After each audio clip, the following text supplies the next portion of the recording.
Heart disease, percentage-wise, I'm not sure what the figures are, 40, 50%, but actually I've changed that a little bit in some of my writing and speaking. The number one disease is nutritional ignorance. May sound odd, but that's where it all begins.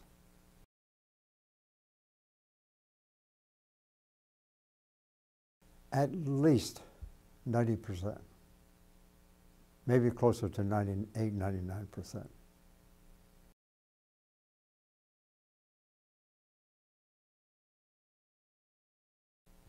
Cancer is the number two cause of death, and I can't give you very precise numbers, but as far as trends are concerned over time, the total amount of cancer deaths now is very similar to what it was 30, 40, 50 years ago. But there's been some changes. Stomach cancer used to be number one back in the teens, 20s, and so forth. That's way down the list. Lung cancer gradually increased with smoking and that sort of thing. And then that started to come down a bit because people have been cutting out smoking. So you see these kind of changes. But total cancer, all the different kinds, is not that different now than what it was 30, 40, 50 years ago.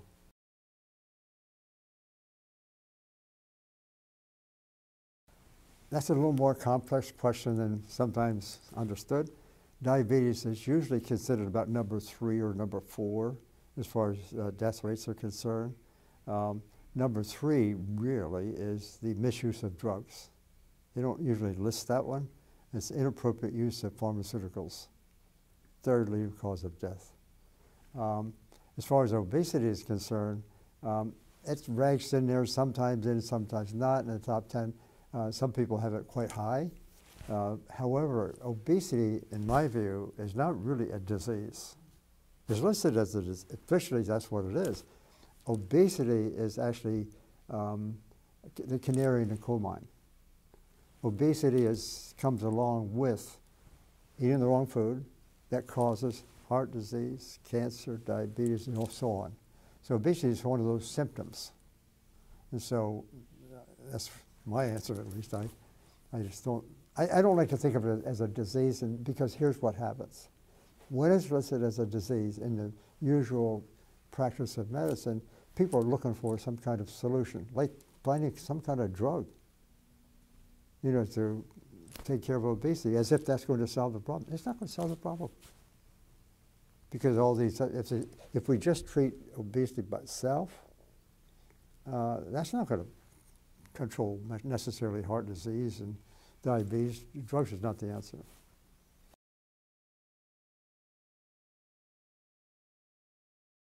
It's high, obviously, very high. But the overall financial implication for a society for these kind of diseases is very serious. Per capita healthcare costs are now, per capita, is now number 1 in the world. We are at least 2 to 3 times higher than the next highest country. It's ridiculous.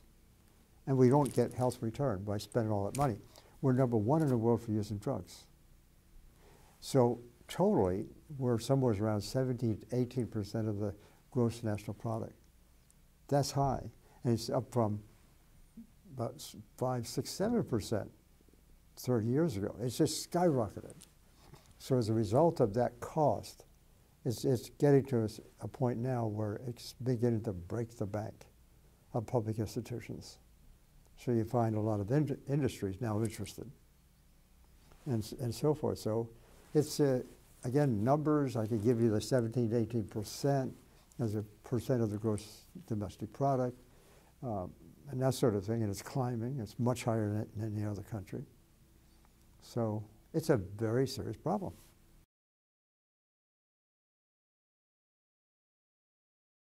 As I mentioned before, that's, in my view, number 3 cause of death. There's figures in the neighborhood of around 200,000 per year, inappropriate use of drugs or physician error. If you add it all together, it's probably closer to 400,000.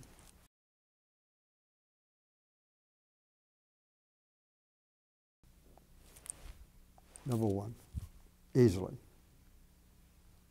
The United States is just, compared to other so-called ECD countries, the economically, the countries sort of at our stage of economic development, we're number one, and we're near the bottom of the list of those countries when it comes to quality of health care.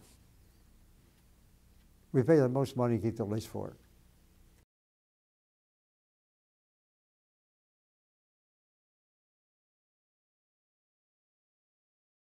I had no preconceived ideas about this kind of diet. In fact, it was the opposite. I was raised on a dairy farm. The first in my family to go to college, especially go to graduate school. When I got to graduate school, I actually did my doctoral dissertation on, with my professor, of course, promoting protein, so-called high-quality protein. That meant the protein in meat, milk, and eggs. That was my dissertation, going out into the world to promote more consumption of that kind of nutrient, that kind of food. So I got to where I got to because just as it happened, I first got involved in the Philippines. I was the coordinator of a nationwide program for free malnourished children with my senior colleague. We went there in order to make sure these malnourished children got enough protein. That's in my wheelhouse, and more or less is. But when I was there, I saw something unusual. The children most likely to get a pretty common cancer in the Philippines, liver cancer, were coming from the families, the few families, who were consuming the most protein. I mean, it was just an anecdotal thing. It wasn't published, but I got this impression that instead, the ones who consumed the most protein had the most problems. Bigger and stronger and all that sort of thing. They were the richer class, but their children were getting cancer at a higher rate. So I then organized my research effort, my research program in those days with National Institutes of Health funding, NIH funding. Then it lasted for the next 27 years, that one project. Really just getting into the science. I wanted to know, I mean, here we're pushing protein, but here I'm saying this. You've got to understand that. So, and it was also a publication that came out at that time from India, experimental animals, rats. They showed the higher the protein, more cancer. So that's what my research was about. I mean, I had these two opposite sort of points of view. I got into that and had a good-sized research group, plenty of funding. I published all of it and found out that it was the opposite. Animal protein turns on cancer. Animal protein pushes up cholesterol levels in the blood. Therefore, it pushes heart disease formation. Animal protein's got a lot of problems with it. So it was, for me, I had no ideological preconsiderations, if you will, about what it should be. In fact, if anything, it was the opposite. But the data said something different.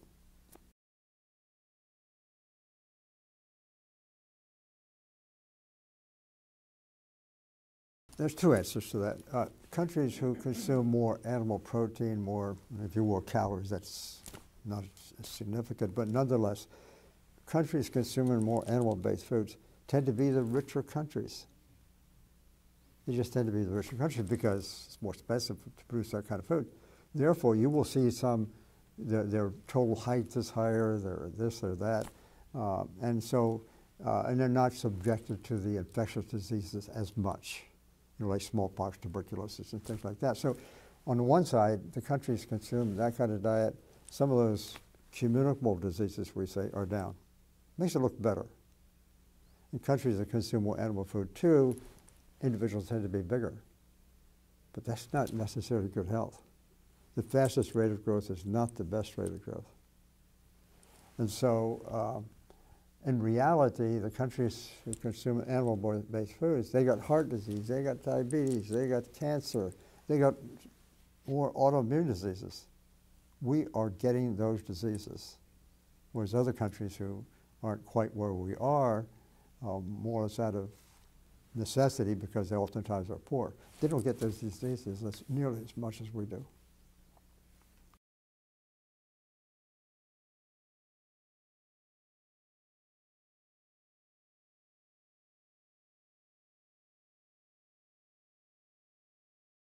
Well, that effect, one group, 100% are getting the disease, and this experimental animal study, they all died.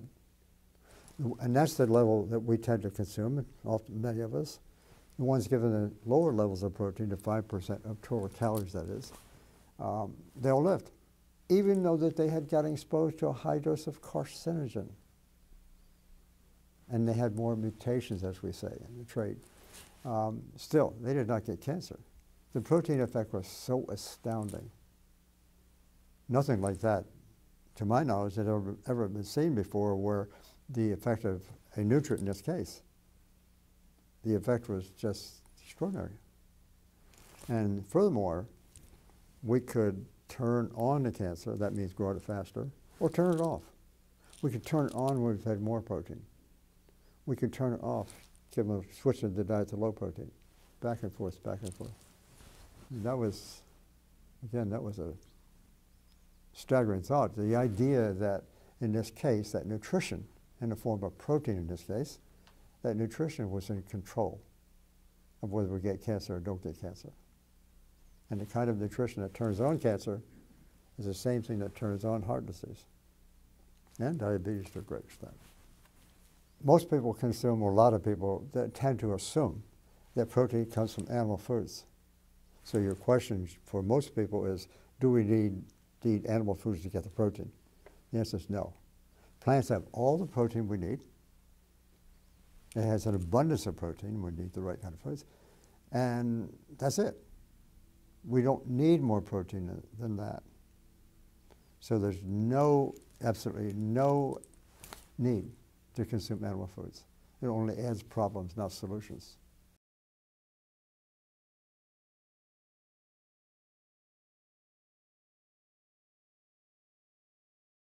That was the other side of the coin. That was quite interesting. When the protein we were using to turn on cancer was animal protein, or casein, in this case, from cow's milk. So that was turning it on. But when we used wheat instead of that, no cancer, gone. Even when it was fed at the 20% level.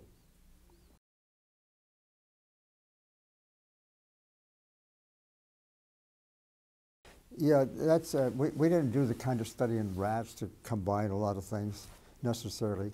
That's my interpretation of the human condition. In other words, we don't eat usually nutrients like protein by itself. We're eating whole food.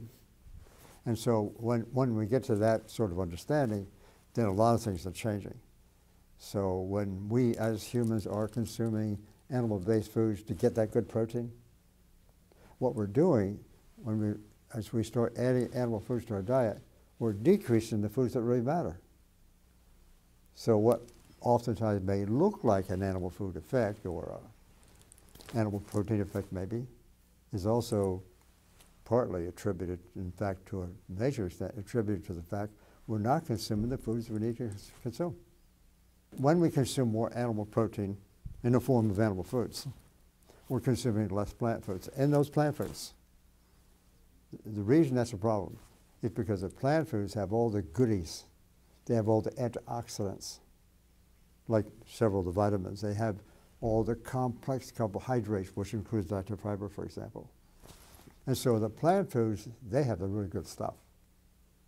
And so in a sense, in biology, and in this case in disease formation, it's really kind of a balance, one versus the other. Animal foods are causing the problem, plant foods are sort of depressing it. You tip that seesaw to animal foods, you got problems. Yeah, animal foods, one way as an indicator of animal food consumption is the amount of cholesterol that we consume. Because cholesterol is only found in animal foods. It's also indicated by a higher cholesterol level in the blood. You consume animal foods, more cholesterol in the blood. Those two things, they indicate a higher risk for heart disease. And incidentally, they indicate a higher risk for cancer. but cholesterol doesn't specifically cause these diseases.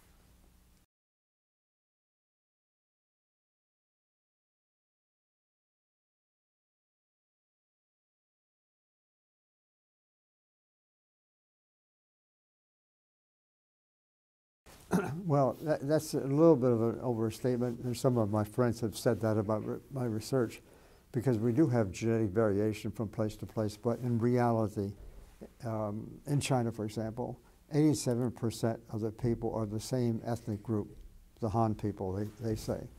And in that circumstance, we saw major differences in cancer rates in different parts of China, according to what they ate, even though presumably they had a very similar genetic background. That also applies to another kind of study where people move from one country to another and keeping their genes the same. For example, Japanese, in some of these original studies, Japanese moved from Japan to the west coast of the United States, whereas they did not get colon cancer and breast cancer and heart disease so much when they came to the U.S. and changed their diet, keeping their genes the same. They moved to the United States, they started getting heart disease, cancer, and so forth. That leads to a really major, in my view, understanding or observation, if you will. Genes, diseases may start with genes. There's a genetic basis for disease occurrence. Yes, that's true. But these diseases don't occur because of these genes. They occur because of the so-called expression of these genes by nutrition. So nutrition is far more important than genetic background. That's what it comes to.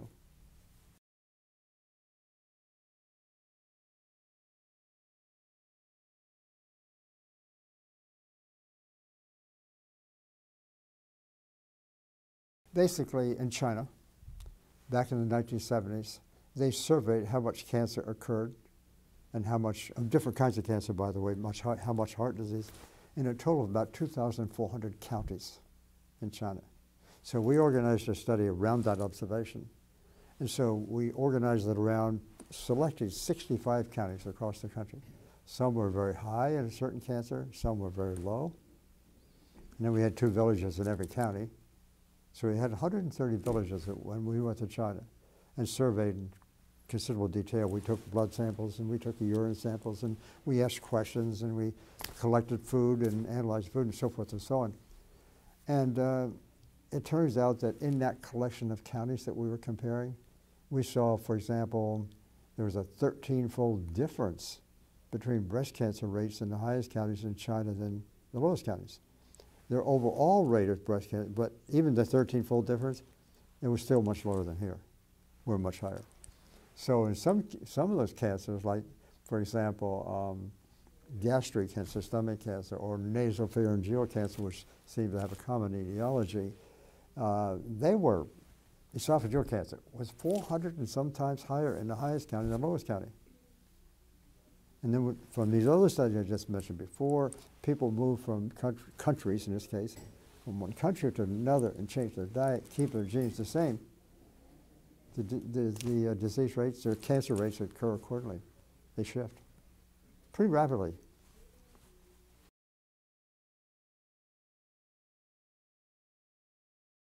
Well, that was in 1990 when the New York Times came out, as did the USA Today and Saturday's reports, a lot of organizations. We were at that time still kind of wrestling with our relationship with China.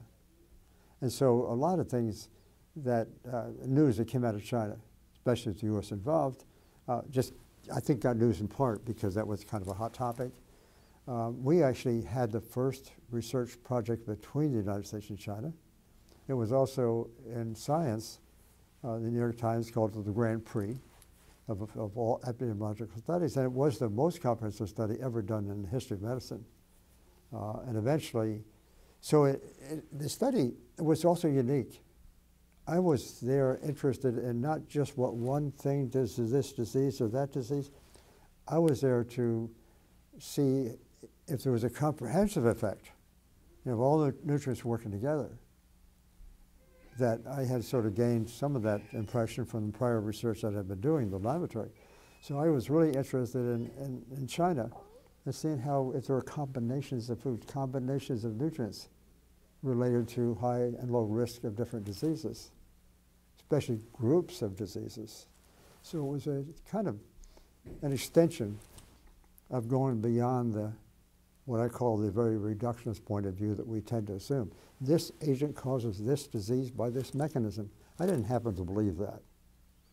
So I went to a place in the world where we might be able to test that hypothesis and found evidence that was exciting. And the New York Times, because it was the first project, I think, between the United States and China, obviously they took an interest just for that mere fact alone. But also it was because it was a very comprehensive study. And thirdly, it was a study that really kind of put the kibosh on meat consumption. So they interpreted it that way. I didn't quite mean it that way, but in any case, for those different reasons.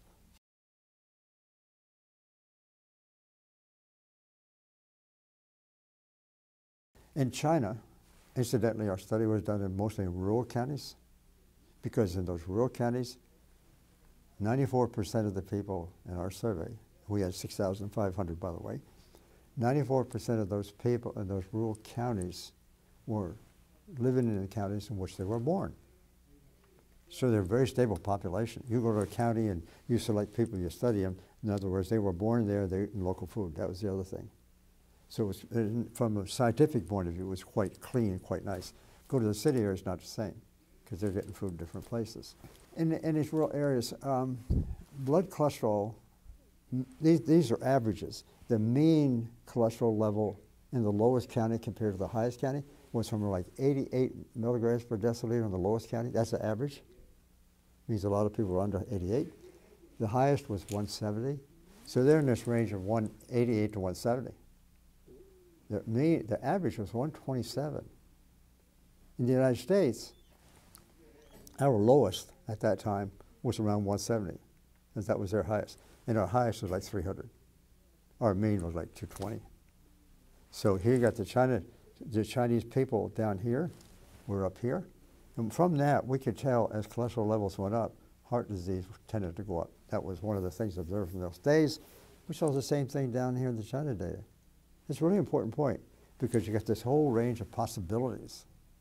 The Chinese representing this, our representing this, and the line went the same. Right down through everything. So what that said, it really put a very new picture on cholesterol levels because there was evidence at that time, some evidence, that people tended to believe that if we got lower than 150, we were getting in trouble. It was a higher rate of suicide, so it was said. Higher rate of colon cancer. Of course, nonsense. But that was being said. And so when I got the average of 127, I myself didn't quite believe it. And so I went back and analyzed all the blood samples by 2 more different methods in different laboratories. That's what it was.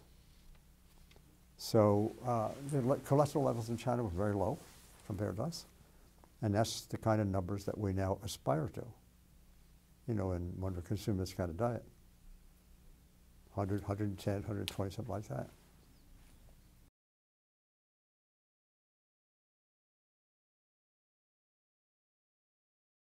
Because we eat the wrong food. You know, our heart disease rates are so much higher, our number of different cancers so much higher, and that all is associated with our really much higher levels of cholesterol as an indicator, if you will, of the Western kind of diet. So my interpretation of that information, considering the other factors that might be involved, like pollution or exercise and so forth and so on, the dietary effect is powerful, really, really powerful. It's not everything, but it comes awful close to it.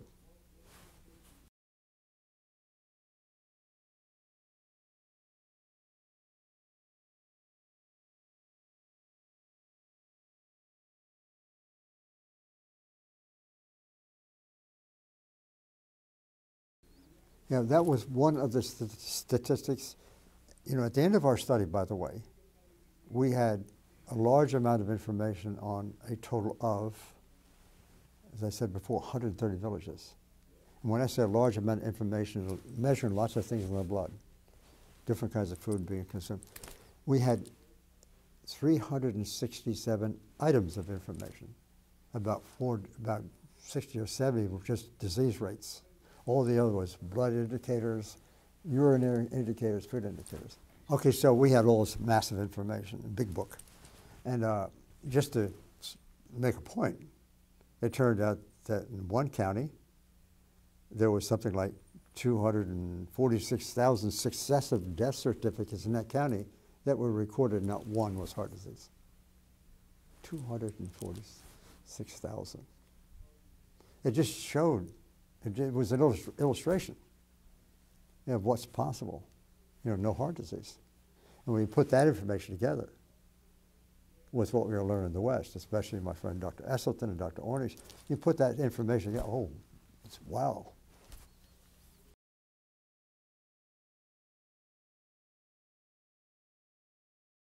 When we got our data on heart disease and cholesterol, as I mentioned before, average cholesterol level was 127. In the United States, the general assumption was if you got below 150, you might have problems. And we were at 127 average. As I said before, I didn't expect that. And so three surgeons that known to me that were working in the heart disease area had never seen that either. And so that's why I went back and we measured it a couple of times in different laboratories. And it supported what Esselton, Castelli, and Bill Roberts, three very prominent people in the field, it supported what they surmised might be true. But the general population view on this and the medical system on this had suggested and gotten away with it, that we could be too low in cholesterol levels. And that put our data, I think, more than probably anyone else's at the time, really questioned that whole assumption and showed that that's not true. Had to change our views on that.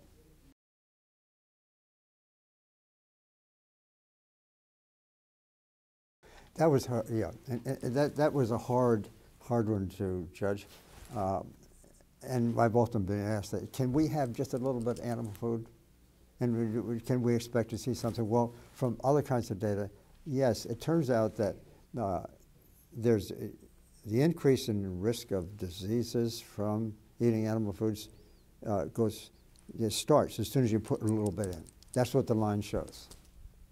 But in reality, we know people can eat a little bit from time to time, not get disease later, not the kind of disease we might imagine, but they're in the minority. Really just, and the odds become ever greater that the more they consume, the more they get, and the converse, if they're consuming less and less down near zero, they're going to be similar to people consuming none. But here's the issue, in my view. If we just use a little bit of the wrong food, we continue to have that acquired taste for it, and we don't want to give it up. And a little bit leads to a lot over time. The best example of that is smoking. If we're working with heavy smokers, this has been done actually scientifically reported. Okay, quit smoking. Oh, you can have a cigarette or two every day. They go back. It'll stay there. So here's what the essential is: go to zero, stay there, not only because, well, theoretically and empirically it's important, but also allows our bodies to adapt to that. And we've done that ourselves. I've done that because I was always on the Western diet. Your preferences or the kind of food you want to consume changes. And it does it pretty fast, in a month or two. And so what that says, in turn, is that we're all kind of addicted to high fat, high sugar, high salt diets, generally animal food diets. We're addicted to it.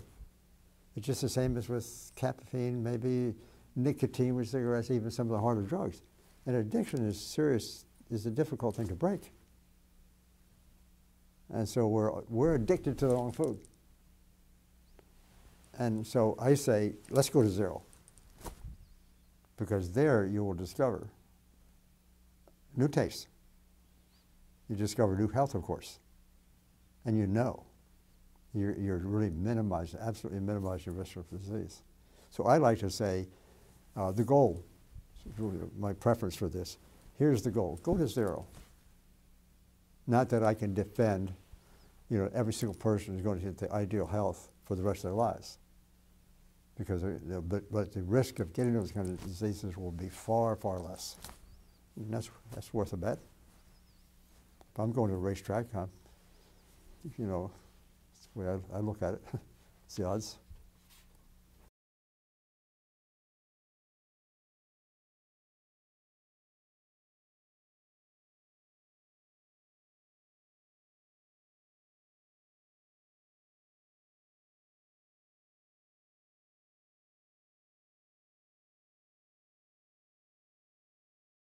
Well, I wrote a book, small book. It was actually intended for a chapter in the second book I wrote called Whole. The smaller book was going to be a chapter, but my publisher wanted to take it out and put it in a separate book. But in any case, the title of that is The Low-Carb Fraud. And all those books that you just mentioned, they are directed to the idea that the problems we have is because of the carbohydrates we're consuming. It's garbage, it's nonsense. And so they say, get the carbohydrate down. Well, carbohydrate only comes from plants. That was their technique of questioning plant-based foods. Because if you're going to get it really down, then what you're doing is really cutting out plant foods and consuming more animal foods. So low-carb diet means high protein, high animal protein diet, high fat. That, all the data show that. They don't actually say it quite that way because they know they're wrong. So they will say that kind of thing as an attempt to discredit, the kind of thing we're talking about, because I'm talking about a diet that has about 75 to 80% carbohydrate in the natural food form. They're kind of drawing a little piece of that story, talking about sugar as being the big culprit. It contributes a little bit here or there or something, but it's not. So the low-carb thing, all those books, they usually come out once a year, almost. Everybody had a new title, everybody had a new twist on talking about this. And not one of those people, I must tell you, was a researcher or a scientist. In most cases, not even trained in nutrition. But they sold a lot of books because people like to hear good things about their bad habits. That's the name of the game. It has nothing to do with health, except the wrong kind of health.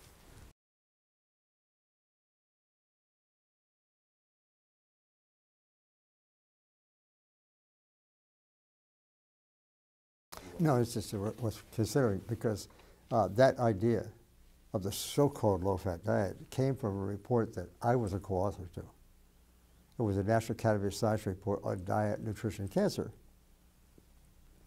There was also, it came to some extent from a report by Senator George McGovern. It wasn't a scientific report, but anyhow, what we both said, bring the total fat intake down from an average around 35–40% or so, let's get down to 30. And we did it only just, in those days, this is early 80s. This is a very provocative idea. The data actually suggests it should be lower. But we stopped at the 30% because we didn't want to be considered fools and be shot at sunlight, or sundown. So we said 30%, okay. That's not really low fat. Others then came along and said, this low fat diet is not working.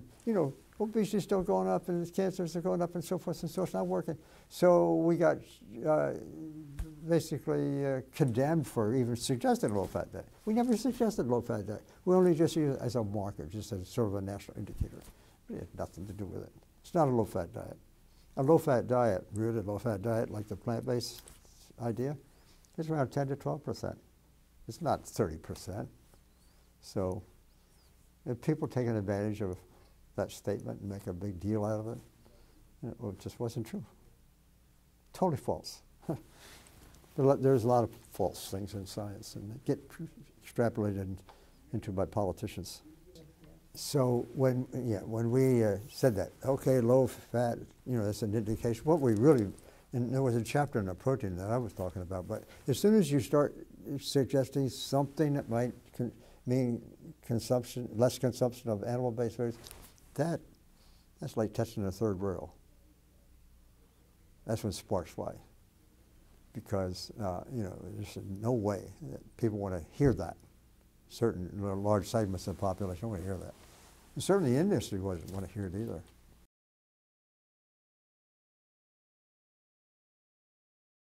No, he died of heart disease at 73. Actually, knock on wood, but myself and Dr. Estleton were both, he just turned, became 84 in December. I'm 84 in a month from now, so we're only 3 months apart.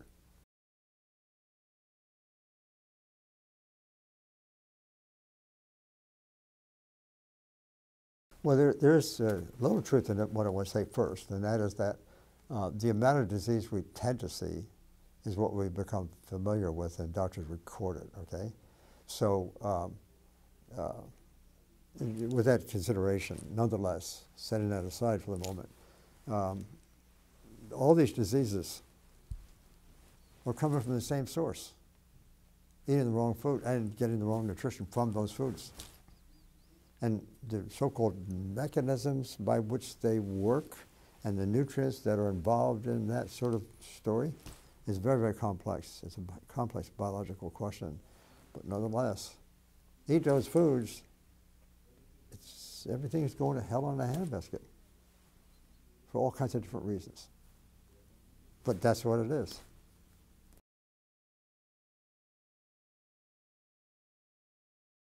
The Framingham Study started, I think, in the late 1940s and continued onwards. There's a second and third generation Framingham participants in this. It was, at the time, quite a remarkable, interesting study. They were, of course, following people with respect to, as I recall, 5 different biomarkers. You know, what was their blood pressure like? What was their serum cholesterol like? What was their, I think, body weight?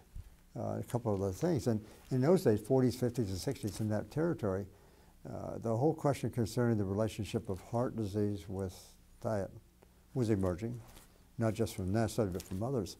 And so it was organized by an NIH team, headed by Dr. Bill Castelli, man I knew, I should say. They just collected the data really quite carefully. And what they found, as they followed it over years, the higher the cholesterol in the blood, the higher the rates of heart disease. That was one of their big findings. And of course, you have heard me say before, that doesn't mean cholesterol causes it, but it's a really good indicator. Still is. And blood pressure and heart disease. So they had like 5 factors. And so they got to a point where they said, okay, if you have 3 of these factors, or too high, or 2, or 1, or whatever, you're at this level of risk of heart disease. And so it was kind of a pioneer. It was a pioneer, forerunner kind of study, done well with the tools they had at the time, and Dr. Castelli was a perfectionist for that sort of thing. So I think the Framingham Study really contributed a lot. We've learned a lot more since, but it was a great start.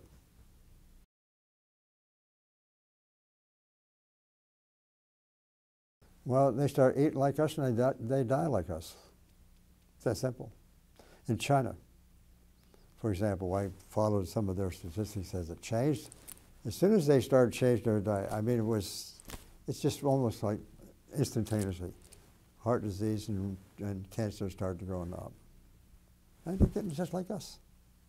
And in diabetes, in fact, in China, it's really quite interesting. In China, and there's other examples of this, those who are accustomed to a more plant-based type of diet, and their body's accustomed to it, they seem to be more sensitive to the ravages of the Western diet when they started. And so they'll get diabetes maybe more frequently and at a higher level. And so and the Chinese are knowing this themselves. There's an awful lot of Chinese who come to this country and adopt a Western diet. One of the first things that come up is diabetes. They seem to be more sensitive than us folks who have been around, becoming accustomed to some of that a little bit, as our body handles it a little bit better.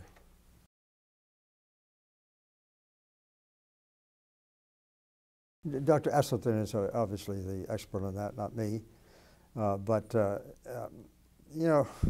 don't know what the numbers are, but it does relieve pain and does, look pretty good for a while and so forth and so on. But it's not dealing with the cause. It's basically putting a Band-Aid, maybe in this case a big Band-Aid, it's putting a Band-Aid over a wound. And seeing, you know, and let's see, he got the wound from being hit on the head a few times, you're going to put a Band-Aid on it. You've got to stop the cause. Got to stop the cause. So bypass surgery is not the way to go. Sometimes it's maybe essential for another few months of life or years or something like this, but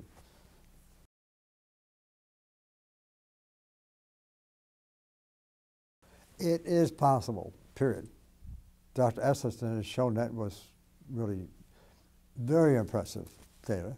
Dr. Ornish has done something very similar. Esselstyn went a little longer, but Dr. Ornish, he's the one of the first to report that in the early 90s. But before them, in fact, there was a fellow by the name of Morrison who got some evidence like that too. So now it's inarguable. You change your diet, heart disease is gone. Gone. If you go back to the old diet again, it'll come back and get you. So you got to make the change, stay there.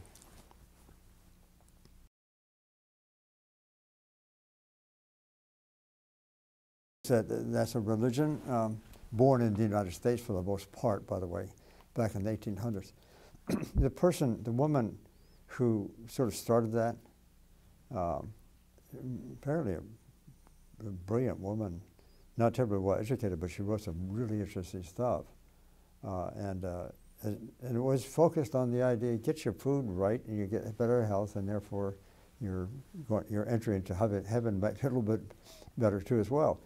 And she did that, a religion founded on it, on that and some other considerations, no smoking and so forth. And so the Adventists have, I don't know what the total number is now, but it's spread around the world. And in the United States, they have a medical school, Loma Linda, California. I've spoken there a couple of times. I've gotten to know the Adventists oftentimes very well. I've spoken to a number of different Adventist groups. And the data show that I think 40 to 50% of Adventists are close to being vegetarian because they followed what she did, what she said. But there's a lot that don't. So they did a study on those who did, compared with those who didn't. And those are some of the better studies that have been published in recent years. And what it really showed was the same thing I'm talking about. Those who went to a more plant-based diet, for example, women live, I think the latest figures are 12 years on average longer. Men live about 8 or 9 years longer. So they've been able to follow them now over some 2 or 3 generations. And just another piece of the puzzle. Says the same thing that the Framingham Study showed, and now Ornish and Esselstyn and others as well saying the same thing. I don't know how many more times we need to do that. This is, to me, it's not news. This is not news. It's there. The problem is the government tries to suppress this.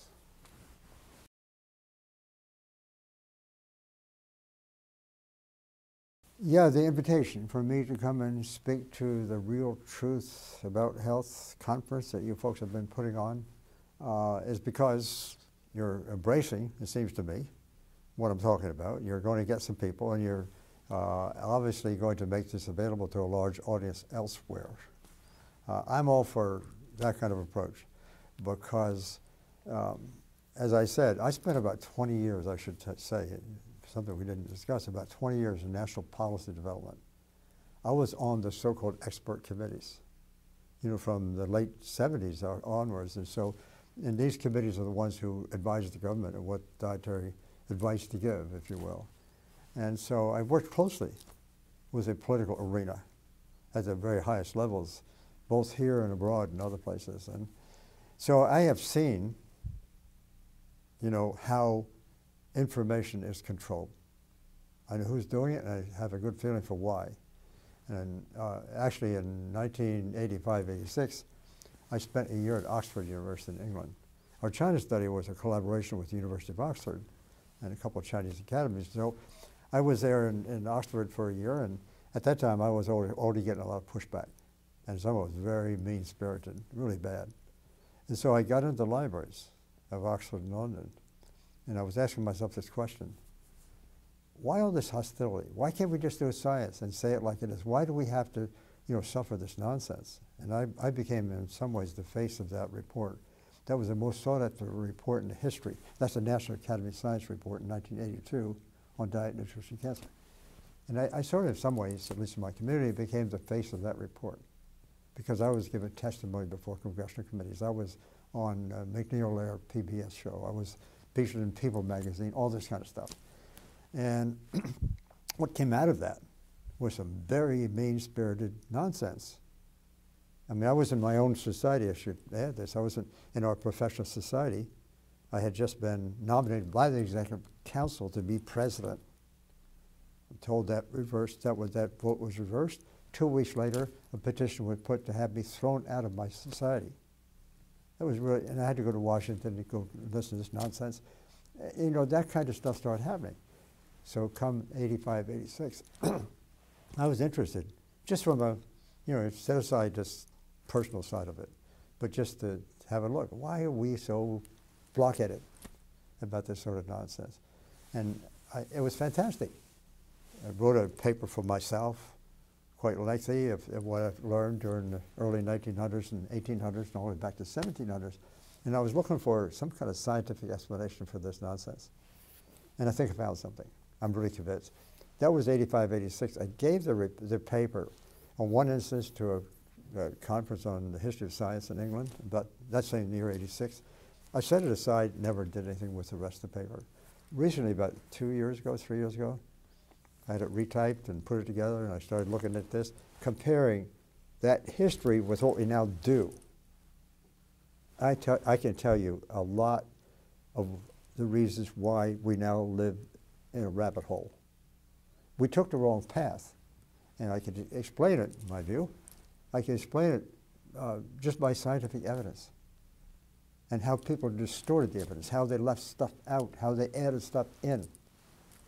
And all of it really had to do with that, in part, not all of it, because there's also this belief system that we humans seem to have, that it's not only appropriate to eat animals, which I have been doing, in fact. It was not only appropriate to eat them, but it was essential to get that good nutrition.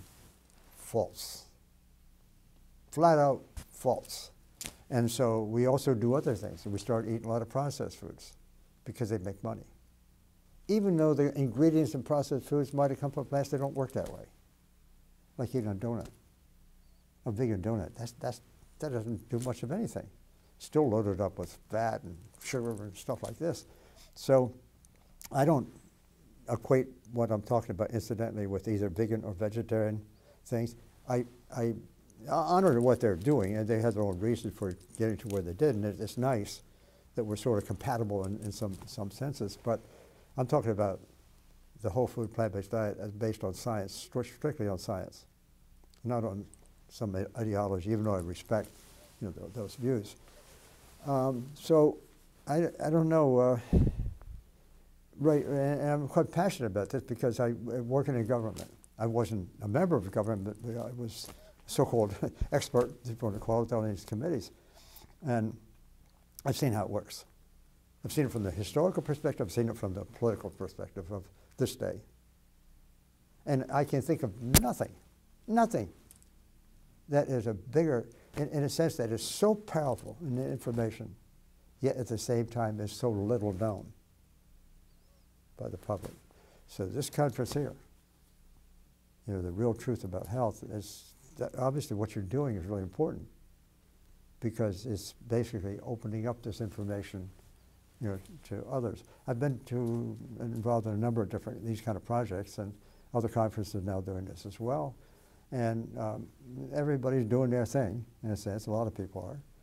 And there's movement. There's movement. I mean, we wrote our book back in 2005, and of course I was getting to be known about this in the 1980s and earlier. And what I didn't intend to be, because that's not where I thought it was going, I was just following the science, just what I see. And so what we have is We've got a failed system now. The war on cancer is a failure. Been around for 41 years, whatever it is, something like that. It's a total failure. Our whole notion of living on drugs as a means of promoting health, garbage. Now, there's some drugs here and there, okay. You know, they're useful for certain things, but not to rely on that as, you know, our future. That's nonsense.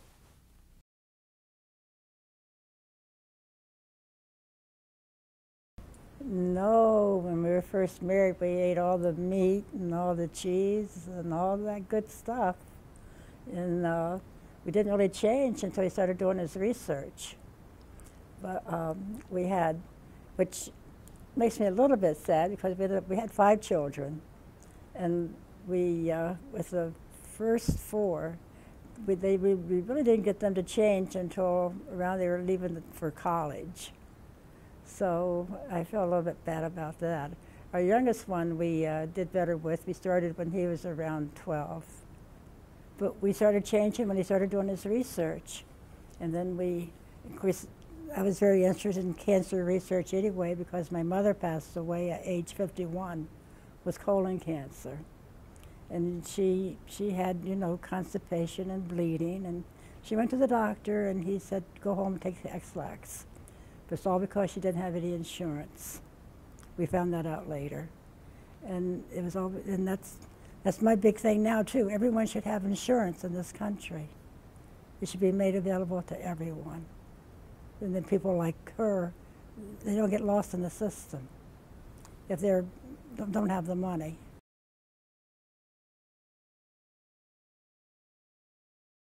Not on his research. I stayed home with the children, of course. But later, after they graduated, I went with them a couple of times, yeah. Yeah, the first time I went, it was really interesting. They had bikes everywhere, just thousands and thousands of bikes. And the last time I went, it was thousands and thousands of cars, bumper to bumper. So it's really changed, yeah. Yeah, but so is their diet. Yeah, and they're not better off for changing their diet.